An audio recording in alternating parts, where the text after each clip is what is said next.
today I'm going to start my talk with two beautiful words, that is failure and success. Wait a while. Do you know failure is a beautiful word? I think many of you think that he's mad, he's talking about failure is not a beautiful word. Let me explain with my own experience, like failure is really a beautiful word. I failed many times in my life. When I was in school, I failed. I failed to qualify the most prestigious examination of India, that is IIT. And after that, again I failed. I lost my dream. I really want to become the space or aerospace engineer, and again I failed. And after that, I got admission in the engineering college, and where I proposed a girl, and she rejected me, again I failed. And, and after that, I gave GATE examination, not qualified, again failed. But it doesn't matter. I am total failure person. I taught, the failure taught me a lot more, and I learned a lot from all these failure things, and I succeed a lot in my life. That's why today I'm standing here in the front of you. So failure, struggle, success, and achievement, because I firmly believe that success consists of going from failure to failure without loss of enthusiasm, and all this failure give me something, give me motivation, inspiration, and a lot more success in my life. As far as my interest is concerned in the field of space science and technology, I was really inspired by Dr. Kalpana Chawla, as she was from our neighbor city, Karnal. When I met with Dr. Kalpana Chawla's father in 2009, we discussed about her research work, how she started her research career in the space science and technology. And all these things really, motivating me and inspiring me. And I just started my journey in the field of space science and technology. I am Bachelor of Technology in Electronics and Communication Engineer. I'm 22 years old. I'm from a very small town in Haryana, that is Yamunanagar, where there is a lack of resources, no laboratories, no proper mentor, no guidance. But still, I am passionate about space science and technology. I am not an expert in space, but I am passionate about space science. So there's still a hope. I'm not an aerospace engineer, but there's still a hope. And now I become a cleaner. I am a space debris cleaner, or working in the field of space research. When I was in class 12th, I was really wanted to become the aerospace engineer. My dream lost. And after that, I chose any other engineering college, and I opted for the electronics and communication engineering. One day when I sat in my computation laboratory in the college, and I found the topic of space junk very interested, and start to assess its history and the recent growth.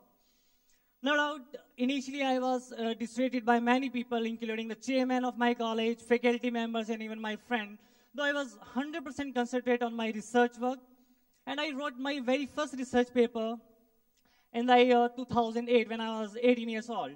And I just submitted my research paper in International Space Elevator Consortium in United States in association with the Microsoft and NASA. And I was just hoping for the best, because that was my very first research paper at the age of 18.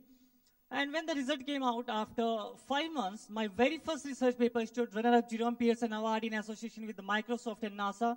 So it was really, the moment of great pride for me, my family, and for my state. And this was just the beginning of my journey. And all these awards and achievements really, boost up and motivate me to do something different in the field of science and technology. And I received the Jerome Pearson Award for my research work in the field of space debris. So first I would like to explain the term, what is this space debris? So the space debris is basically the collection of objects in Earth's orbit in space that were created by the human being itself, but no longer serve as any useful purpose in space. There are approximately 15,000 pieces of space debris in space having a size greater than 3 centimeters, and even millions and billions pieces of space debris in space having size less than few inches. So they're just traveling at a speed of near about lakhs of kilometers per hour. So this will not only threat to our robotics or electronics equipment in space or International Space Station, but it also threat to the life of astronaut. And I personally believe that the life of human being is very, very much costly as compared to that of your robotics or the machine in space. So I would like to show you one video related to the space debris. What is this basically space debris concept is?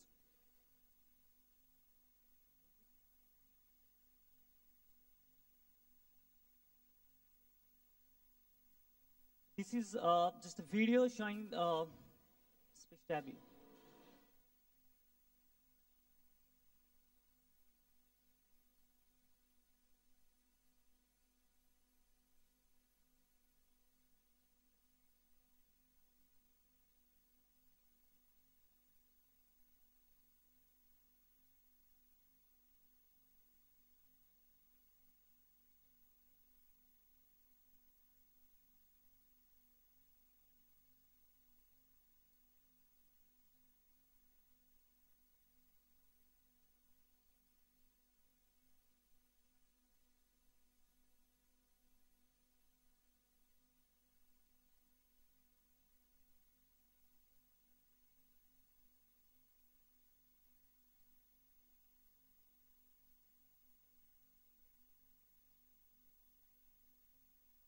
So I am working on this concept of space junk, how to clean the space junk from space. So now I am a space cleaner, you can say that. So in the year in between 2008 to 2012, I proposed some new technologies to mitigate this space debris stuff, and that may include use of nanotube mesh technique using laser in the nanobot, recycling of space debris, and energy production from space debris. And on my very first technology, that is the use of nanotube mesh technique and using laser in nanobot. Right now, I'm working with a company like this, Boeing in US and the PPC Coalition in the US in order to implement this technology. And in this technology, we will create a mesh that will act as a touch panel of the touchscreen cell phone whenever any tiny particle of space debris collide with this mesh. And the mesh is, activated and send the message to the laser, the nanobot. And that particular piece of nanobot collect the debris and put it in the junkyard. And after that, I started again research on this concept of space debris. Why not we use this space debris for some useful purpose? Likewise, when I was in class 12, I was always wondering about the question, the human life in space. So I was always wondering whether human life is possible in space or not. Is there any communication system in space or not? Is there any transportation system? Is there any pollution in space? So these were the questions that I was always wondering. So I again started the research on space debris and found the concept of recycling of space debris. As we know, most of the space junk in space is having metallic in nature, and we easily recycle it. And if we recycle it, then definitely we'll get a sort of clonies or a sort of, you can say that structure in space in near future. And after that, we proposed a new concept that is the energy production from space debris, as the space debris is metallic in nature. And by using the concept of fuel cell, we will convert it into the energy, and we will use that energy for some power purpose in International Space Station or electronic equipment in space. As we know, we already polluted our own planet Earth for our own, safe exploration, and now we are going to pollute our outer space for our own safe exploration. So likewise, now it's our duty to do something different in the field of science and technology. So we propose some new methods, new techniques, and again, I have a new dream, likewise, a dream to go into space. How many of you really want to go into space? Don't worry, we will definitely come back, so it's a free of cost journey. So I will take you all in the space for next couple of minutes. So I started a research work in the field of space elevator. And in 2008 and 9. And after that, I wrote research papers on this concept of space elevator and submitted in many international conferences. And it's selected in more than 25 international conferences by NASA, ISRO, JAXA, ESA, Microsoft, IEEE, etc. So basically, space transportation is you can say that the most promising space transportation system on drawing board today, combining scalability, low cost, qualify of ride, is similar to as that of a train ride into space. So the concept of space elevator is like, 36,000 kilometers above our surface into the GEO with the help of carbon nanotubes. We will create this space elevator concept with the help of carbon nanotubes, as I believe that the carbon nanotubes is mostly 300 times as stronger at that of steel. So that's why we use carbon nanotubes in order to make the structure of space elevator. In nutshell, no doubt, space elevator, if we will create the space elevator, is one of the most superior power or superior method in the coming years in order to cargo or ship anything into space as compared to that of the rockets. As in today's date, we use the rocket, and that will create a lots of pollution and lots of cost. So in order to change the equation, in order to do something different in the field of space industry, so the concept of space elevator is very necessary. Because if we create the space elevator, then definitely we will create a lots of experiments in zero gravity. And after that, colonization on Mars and moons is possible with the help of the space elevator concept. And the most important concept, the space tourism is possible only because of the space elevator, and a dream of everybody come true with the help of the space elevator. And I will show you one clip of the space elevator.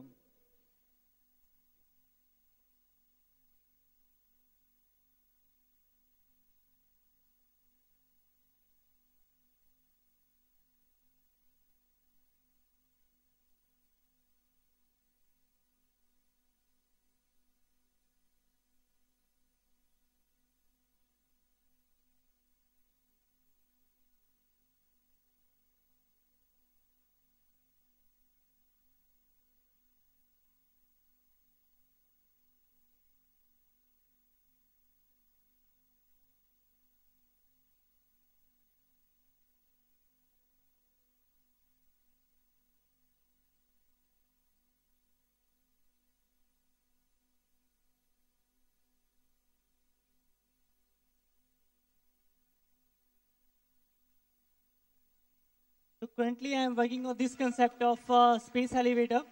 No doubt, in near future, we will definitely organize one SAM Youth in space. So working on it. And as my life is filled with lots of ups and downs, but I never think of them as obstacles in the way to my success.